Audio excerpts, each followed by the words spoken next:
Alright, for this demo, here's what we have. A wheel which can be spun by hand.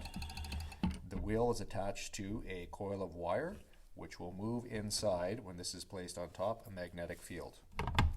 So now when I spin the handle, the moving coil of wire will be inside a magnetic field. That should generate electricity, which will illuminate our light bulb.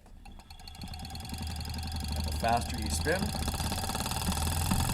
the brighter the bulb will be.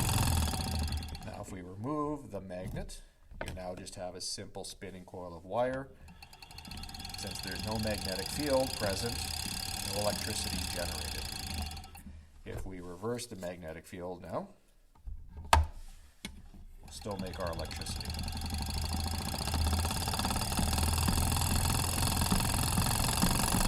So in this case, with this device, it's a lot of mechanical work to produce a little bit of electricity to illuminate one small light bulb.